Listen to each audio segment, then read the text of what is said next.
Well, we're never watching these films the same way again, that's for sure. Welcome to WatchMojo.com, and today we're counting down our picks for the top 10 darkest movie theories. And if fan theories are your thing, why not check out WatchMojo UK's list on the top 10 Harry Potter fan theories?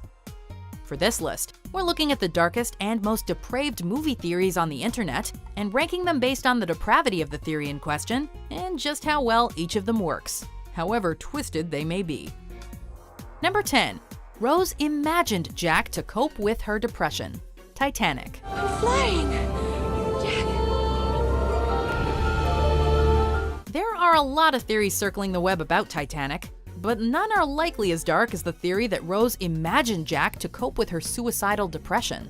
After all, the first time Jack and Rose meet is when Rose is about to kill herself. Stay back!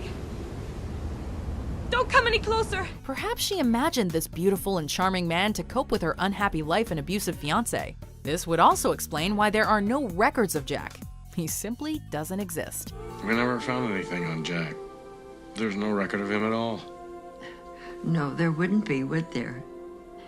And I've never spoken of him until now. Some people also believe that Jack is a time traveler from the future. And while a case could be made for that, it isn't quite as dark as depressed woman imagines a charming man to save herself from suicide. I don't know the steps! Neither do I, just go with it. Number 9. Kevin McAllister grows up to be Jigsaw.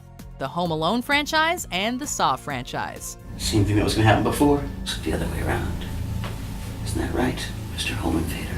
As you all know, the first 2 Home Alone movies concern Kevin setting traps against a couple of stupid criminals. But doesn't he seem to have a little too much fun in torturing and causing these men extreme pain? According to some, Kevin never grew out of his need to create elaborate, sadistic traps, changed his name to John Kramer, perhaps after serving some time, and later became the Jigsaw Killer to satisfy his psychotic need to torture people. Okay, the timeline doesn't really add up as Kevin is 8 in 1990 while Jigsaw is in his 50s in the early 2000s, but just ignore that and go with it. Oh, that I'm Jigsaw. That Kevin McAllister grew up to be Jigsaw from Saw. And that's how he learned. I never heard that one. Yeah, I've heard that one. Number 8. The Joker is a disgruntled ex-soldier. The Dark Knight. I believe whatever doesn't kill you simply makes you stranger. This one isn't so much dark as it is just sad and scary. According to one popular theory, the Joker is a war veteran who's gone psychotic. There are numerous traits to his character that seem to support this, including his weapons knowledge, his physical fighting skills, his tactical know-how, and his ability to perfectly perform the funeral ritual. A few of his quotes also suggest military experience, including, Never start with the head. The victim gets all fuzzy. and resentment like, If tomorrow I tell the press that like a gangbanger will get shot, or a truckload of soldiers will be blowing up, nobody panics. the Joker is clearly psychotic, but he could also be a very pained and traumatized man. See, I'm not a monster. I'm just ahead of the curve. Number 7. The briefcase contains Marcellus Wallace's soul. Pulp Fiction. We happy? Yeah, we happy. The mysterious briefcase is a classic example of a MacGuffin. It drives the plot, but understanding it is ultimately inconsequential.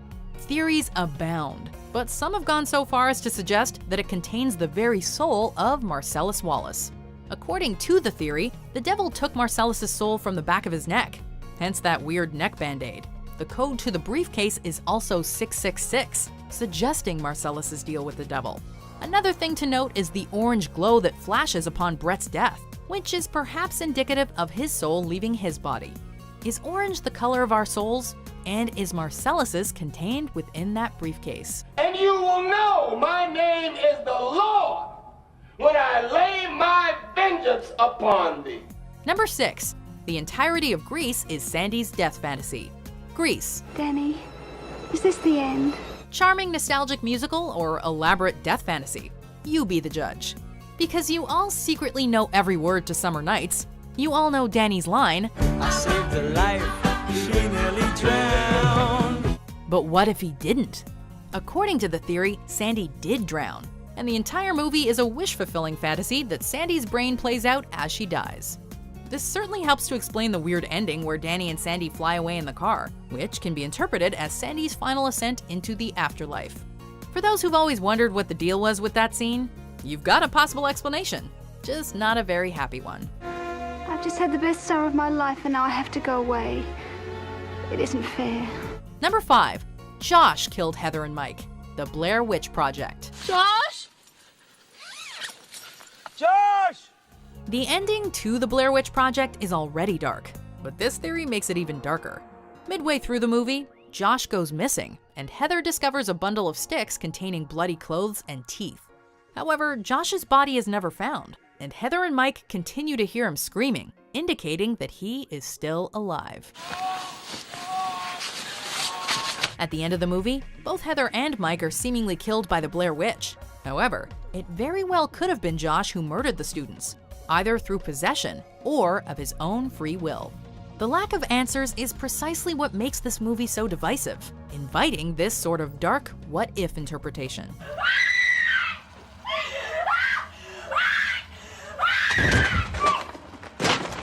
Number 4. Peter Pan is the angel of death. Peter Pan. Oh, Peter! I knew you'd come back. Well, so much for this whimsical children's tale. There are numerous theories regarding Disney's Peter Pan, and a lot of them boil down to Peter Pan being a childish Grim Reaper and Neverland being the afterlife. One theory posits that Wendy dies of leukemia and Peter guides her to the afterlife, also known as Neverland, where many of Wendy's real-life acquaintances are cartoonishly exaggerated. Another theory posits that Wendy, John, and Michael all died, were transported to the afterlife by Peter, and met more dead children, also known as the Lost Boys. Why do you think they never grow up? Well, if you died in childhood, you literally can't. Well, I'm certainly proud of you, you blockheads. Number 3. Toy Story 3 is about the Holocaust. Toy Story 3. Come to Papa!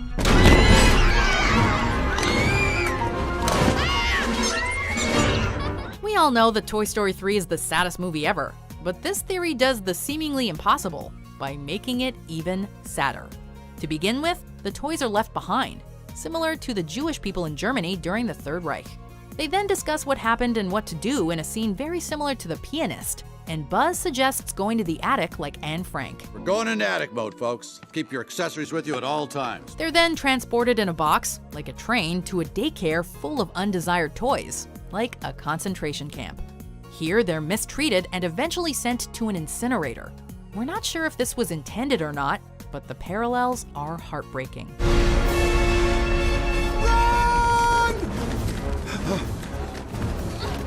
Number 2. Doc Brown was trying to commit suicide. Back to the Future. Doc! Marty, you made it! Yeah! Have you ever wondered why Doc was standing in the path of the DeLorean? Well, wonder no more.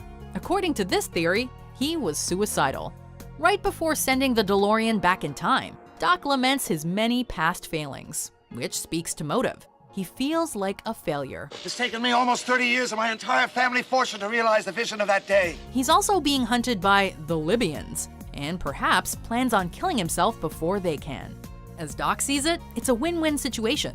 Either the time machine is a success and his work respected, or he dies and his trouble with failure and the Libyans die with him. If so, he fully intended on taking both Marty and Einstein with him. Einstein! Hey, Einstein, where's the Doc, boy? Number 1. Willy Wonka's candy is made from dead children. Willy Wonka and the Chocolate Factory. My chocolate! My beautiful chocolate! Throughout the movie, it's established that Willy Wonka is a candy genius, as his candy tastes far better than his competitors, perhaps indicating a secret ingredient. That secret ingredient? Children! At least according to this theory.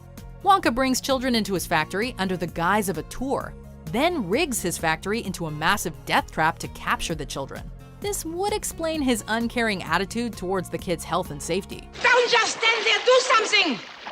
Help.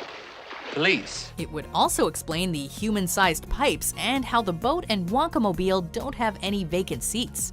Wonka knew the numbers would dwindle because he had every intention of murdering those children and using them for his candy. Stop, don't come back.